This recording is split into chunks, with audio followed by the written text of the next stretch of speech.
할렐루야. 오늘도 하나님의 말씀 앞에 나오신 우리 귀한 모든 성도님들을 주님의 이름으로 환영합니다. 오늘 하루의 시작을 우리가 하나님의 말씀을 붙들고 나아가는 우리 모두가 되기를 간절히 소원합니다. 오늘 우리에게 주신 하나님의 말씀은 고린도전서 9장 11절부터 18절까지의 말씀입니다. 우리가 여러분에게 영적인 것으로 씨를 뿌렸으면 여러분에게서 물질적인 것으로 거둔다고 해서 그것이 지나친 일이겠습니까? 다른 사람들이 여러분에게 이런 권리를 가졌다면 하물며 우리는 더욱 그러하지 않겠습니까? 그러나 우리는 이런 권리를 쓰지 않았습니다. 우리는 그리스도의 복음을 전하는 일에 지장을 주지 않도록 모든 것을 참습니다. 성전에서 일하는 사람은 성전에서 나는 것을 먹고 제단을 맡아보는 사람은 제단 제물을 나누어 가진다는 것을 여러분은 알지 못합니까? 이와 같이 주님께서도 복음을 전하는 사람들에게는 복음을 전하는 일로 살아가라고 지시하셨습니다. 그러나 나는 이런 권리를 조금 더 행사하지 아니하였습니다.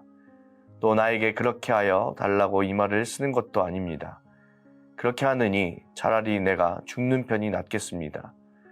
아무도 나의 이 자랑거리를 헛되게 하지 못할 것입니다. 내가 복음을 전할지라도 그것이 나에게 자랑거리가 될 수 없습니다. 나는 어쩔 수 없이 그것을 해야만 합니다. 내가 복음을 전하지 않으면 나에게 화가 미칠 것입니다. 내가 자진해서 이 일을 하면 삭스를 받을 것입니다. 그러나 내가 마지못해서 하면 직무를 따라 한 것입니다. 그리하면 내가 받을 삭스는 무엇이겠습니까? 그것은 내가 복음을 전할 때 값없이 전하고 복음을 전하는 데에 따르는 나의 권리를 이용하지 않는다는 그 사실입니다. 아멘. 많은 사람들이 살아가면서 굉장히 중요하게 생각하는 것이 있습니다. 바로 권리입니다. 누구나 자신의 권리를 빼앗기면 억울해하고 화가 나죠. 제가 이 권리의 정확한 정의를 살펴보니까 이 특정한 어떤 일을 자유롭게 처리할 수 있는 정당한 자격이라고 나오더라고요. 이 권리는 말 그대로 해도 되고 하지 않아도 되는 것을 말합니다. 사도 바울은 앞선 9장 1절부터 10절까지 자신이 부르심을 받은 사도인 것을 변호함과 동시에 사도로서 마땅히 가져야 할 권리에 대해서 말을 하고 있죠. 특별히 그 권리라는 것은 복음을 전하는 자가 교회의 재정적 후원과 사례를 받을 권리에 대해서 말을 하는 것이었습니다. 바울은 권리에 대해 얘기하면서 아주 상식적인 부분과 또 율법에 대해서 얘기를 합니다. 7절을 보면 군인이 자기 비용을 내면서 군복무하는 군인이 어디 있냐라는 것이죠. 또 포도원을 만들고 그 열매를 먹지 않는 농부가 어디 있으며 양떼를 치고 그 젖을 먹지 않는 목자가 어디 있느냐 하는 것이죠. 일한 대가를 받는 것은 당연한 권리라는 거예요. 또 9절에서 타작 일을 하는 소에게 망을 씌우지 말라 하면서 이 구약의 율법을 이야기합니다. 이게 무슨 뜻인가요? 곡식을 떠는 소의 입에 망을 씌우면 주인의 농사를 위해서 소가 수고하지 못하는 것처럼 이 복음을 위해 수고하는 자들의 입을 막지 말라라는 것이죠.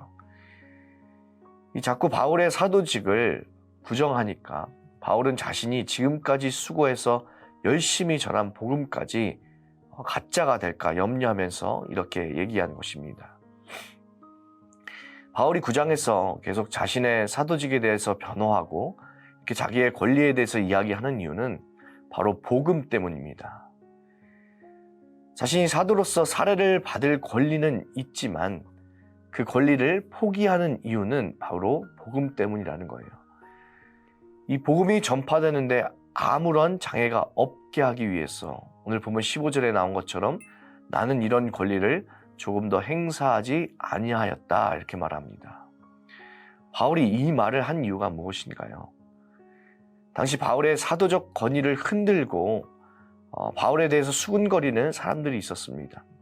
만약에 바울이 고린도 교회로부터 사례를 받았다면 이 바울을 시기하는 사람들이 생각하기를 당시 화려한 말솜씨로 청중을 모으고 또 그 대가로 돈을 받는 그런 유랑하는 철학자들과 같은 사람으로 아마 똑같이 치부해 버렸을 겁니다. 그래서 바울은 그러한 하나의 꼬투리가 잡혀서 복음의 전파에 문이 막히느니 차라리 내가 노동을 해서 자비량으로 사역하는 쪽을 선택했다라는 거예요. 복음이 가려지느니 차라리 죽는 게 낫다고 말을 할 정도입니다. 오늘 본문 12절에서도 우리는 그리스도의 복음을 전하는 일에 지장을 주지 않도록 모든 것을 참는다라고 말하죠. 복음을 위해서는 자기의 이런 권리들, 내가 당연하게 누려야 할 권리를 포기하는 것이 낫다라는 거예요. 앞에서 말씀드렸던 것처럼 권리를 누리거나 누리지 않는 것은 내 자유 안에서 결정됩니다. 바울도 자발적으로 이 복음을 위해서 권리를 포기했어요. 자발적으로 했다는 것은 억지로 했다는 것이 아니죠. 바울은 억울해서 참고 있는 것이 아닙니다. 바울이 당연하게 누려도 되는 그 권리를 억울해하거나 불행해하지 않고 포기할 수 있었던 이유는 이 권리보다 그 뒤에 숨어있는 더 큰 기쁨이 있었기 때문에 그렇습니다. 마태복음 13장에 우리가 잘 알고 있는 천국 비유 중에서 밭에 감추인 보화를 발견한 사람의 이야기가 있습니다. 마태복음 13장 44절을 보면 보화를 발견한 사람이 그 보화를 발견한 다음에 숨겨두고 돌아가서 자기의 소유를 다 팔아 그 밭을 삽니다. 그런데 말씀을 잘 보면 그 보화를 발견한 사람이 그 보화를 숨겨두고 돌아갈 때 어떻게 돌아간다고 나와 있나요? 기뻐하며 돌아가서 이렇게 기록되어 있습니다. 기뻐하며 돌아간다는 거예요. 여기서 기쁨이 헬라어로 카라라는 단어입니다. 이 카라의 뜻은 감출 수 없는 기쁨이라는 뜻을 가지고 있어요. 감출 수 없어서 나도 모르게 새어나오는 그런 기쁨을 말합니다. 한번 상상해 보세요. 이 보화를 발견하고 보화를 잘 숨긴 다음에 자신의 집으로 돌아갈 때 다른 사람에게 들키면 안 되잖아요. 그런데 그 돌아가는 모습에서 그에게 감출 수 없는 기쁨이 그 사람에게서 새어나온다라는 것이죠. 너무 좋아서 입꼬리가 나도 모르게 자꾸 올라가 있고 다른 사람이 봤을 때도 그 사람이 기쁘다는 게 티가 나는 상태가 바로 이 카라입니다. 이 카라가 또 어디에서 쓰이냐면 요한복음 20장 20절에도 나옵니다. 요한복음 20장 19절과 20절을 보면 예수님이 십자가에 달려 돌아가신 후에 부활하셔서 다시 제자들에게 찾아오는 장면이 있죠. 근데 이 제자들이 예수님이 십자가에 달려 돌아가시고 나니까 자기들도 잡혀갈까 봐 두려운 거예요. 그래서 문들을 다 닫고 모여 있는데 부활하신 예수님이 제자들에게 찾아오셨습니다. 그러면서 너희에게 평강이 있을지어다 말씀하시고 나서 20절을 보면 손과 옆구리를 보이시니 제자들이 주를 보고 기뻐하더라. 여기서 기쁨이 바로 이 카라입니다. 두려움에 떨고 있던 제자들이 부활하신 예수님의 그 십자가 자국을 확인한 순간 그 두려움이 감출 수 없는 기쁨으로 바뀌게 되었어요. 죽음도 두려워하지 않았던 그 초대교회는 이 카라의 기쁨으로 시작된 것입니다. 예수님의 살아계심을 경험한 사람들의 반응은 기쁨입니다. 이 기쁨은 세상에서 얻을 수 있는 기쁨이 아니에요. 나를 위해 죽으시고 부활하신 예수 그리스도로부터 오는 기쁨입니다. 이 기쁨은 숨기고 싶어도 우리 안에서 삐져나오는, 새어나오는 기쁨입니다. 바울이 자신의 권리를 포기할 수 있었던 것은 이 카라의 기쁨이 있었기 때문이에요. 마찬가지로 예수님을 믿는 성도와 교회에게는 이 기쁨이 주어집니다. 우리가 아무리 감추려고 해도 나도 모르게 새어나는 이 강력한 기쁨을 예수님께서 우리에게 주셨어요.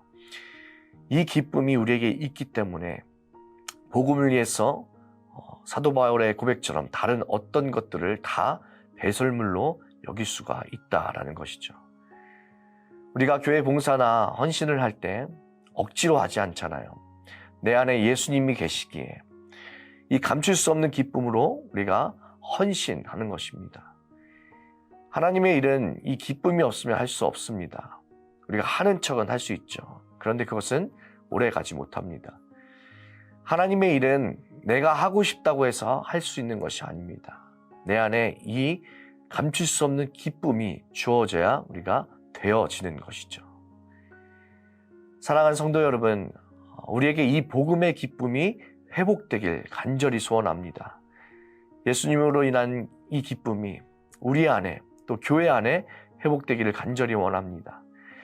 부활하신 주님을 본 이 제자들처럼 밭에 감추인 보화를 발견한 사람처럼 우리 안에도 예수님 때문에 이 감출 수 없는 기쁨이 우리의 삶 속에서 우리가 또 신앙생활을 하면서 예수님으로 인해서 새어나오는 삐져나오는 기쁨이 충만하시기를 주님의 이름으로 간절히 소망합니다.